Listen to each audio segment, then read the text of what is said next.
I'm going to try to show here from start to finish how I paint a painting looks something like this onto a 36 by 24 inch canvas.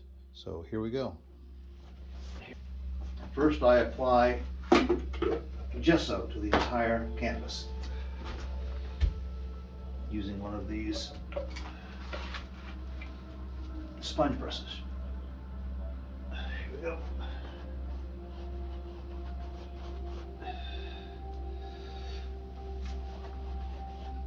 The idea is to put enough gesso on here so that it will stay wet while I apply the other colors and spread them around.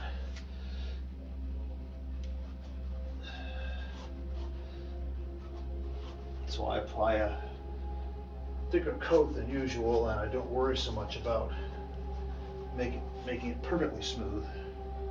I just want to get it on here.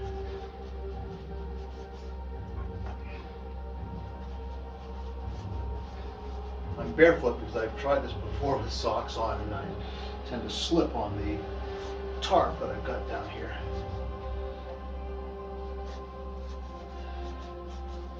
I don't want to fall onto the painting. I like to do a smaller canvas first to find a selection of colors and a distribution of colors that looks good to me, so that I don't make the larger paintings the original grand experiment in case it's a total failure. So at least this way I've got sort of an idea of what I want it to look like at the end. And the first color is going to be a central color, a cadmium red light hue, which is a little bit orangish. But sorry, just squeeze some on here. Grab another sponge brush and we'll just start to work it in. Let's see what we get. I'm gonna need more, for sure. Okay.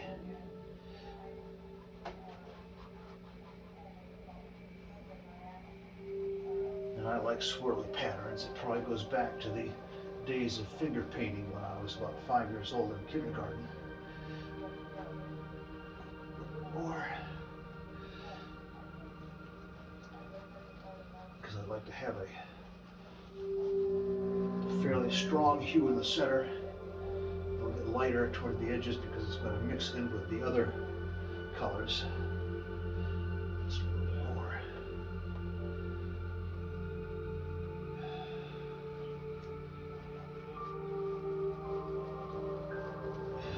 Here. You know what? I just need a little more.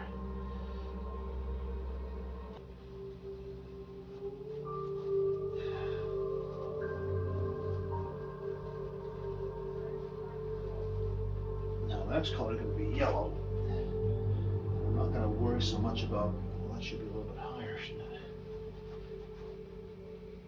I'm not going to worry so much about the cleaning the brush off at this point because it's going to mix in with this to make an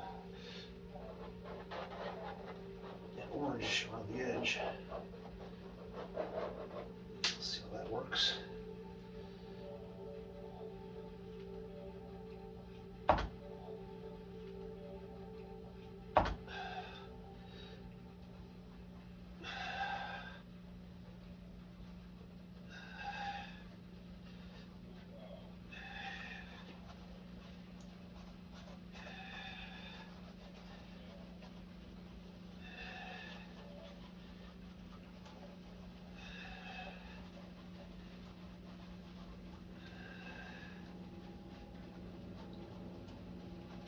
Okay.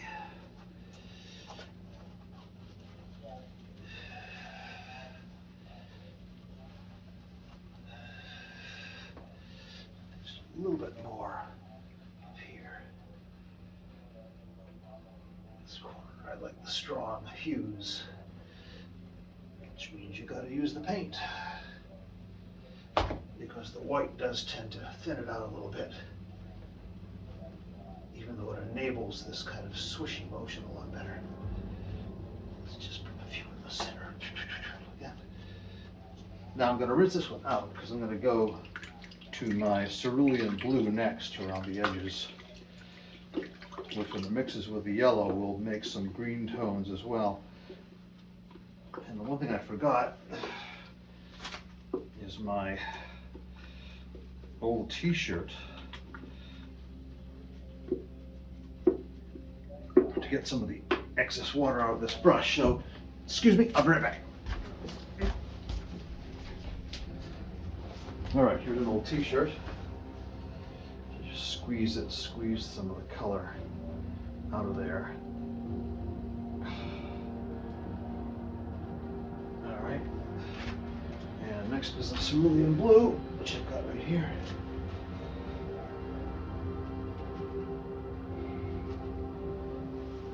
Gonna need a lot of this because this is gonna be a deep color.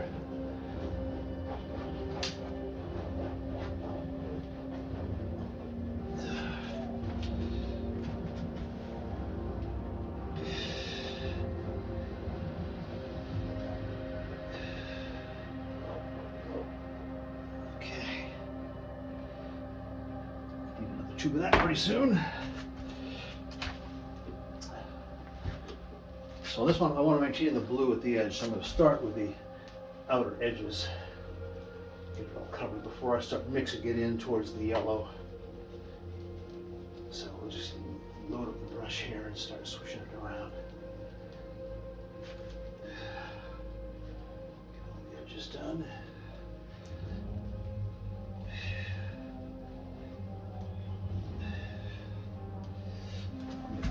Blue.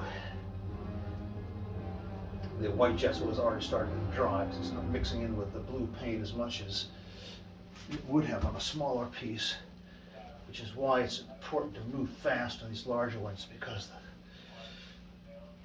the gesso doesn't stay wet forever. All right, the edges are done, so now I'm going to start mixing that blue in towards the yellow.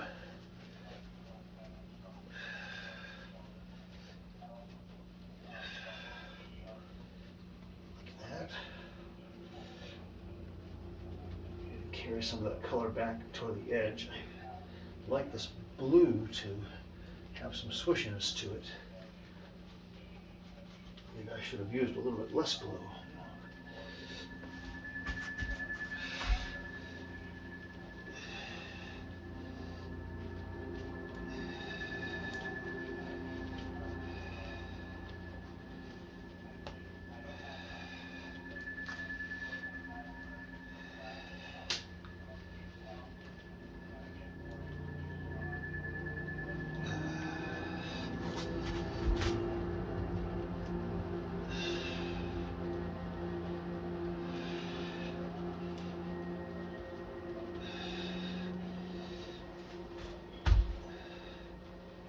All right, I use so much blue. I'm going to do something a little wacky here. I'm going to try and grab some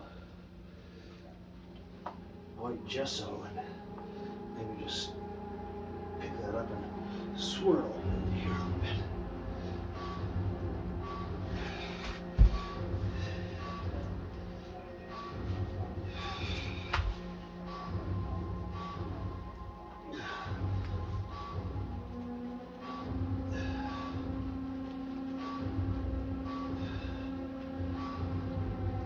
I'd like to see some swirl marks all the way back to the edge, not just be a dull monotone color.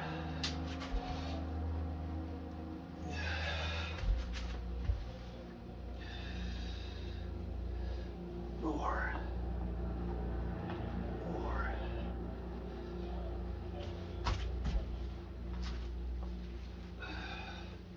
Especially where it meets the yellow.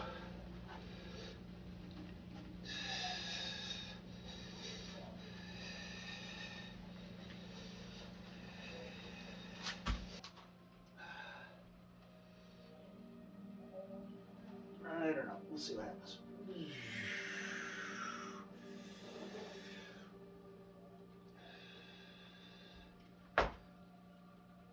Pick up a little bit here and start wiggling it.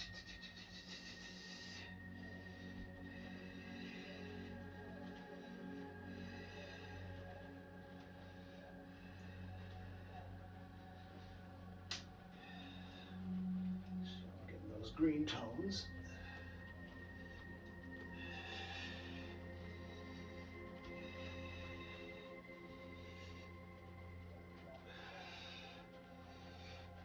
Put some of those out here in the blue too.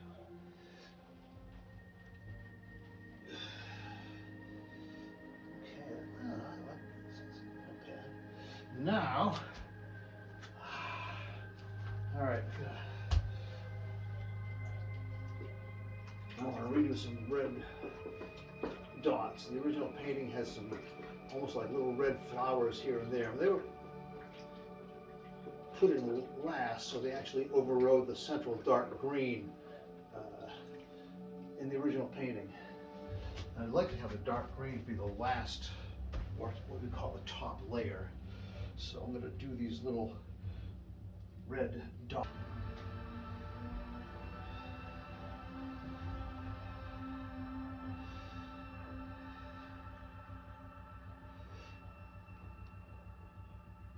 Something like that. Now the power of this painting will come from this final green, and I think it would make it messy enough. Whew. The thing will make it most powerful is if you don't have to mess with it too much. In other words, you put the green down and then you make a few dramatic strokes and done. That's the idea. You don't want to overwork it or you're going to end up with just a mess. So here's my dark green. And this is where it's like, who knows what's going to happen? I don't know. We'll just put some here, here, and maybe here, and like that. And just see if that's enough to make something exciting happen. I don't know. There we go. Look that better. Just a little bit more. So here, more there. I think that's it. I think we're there.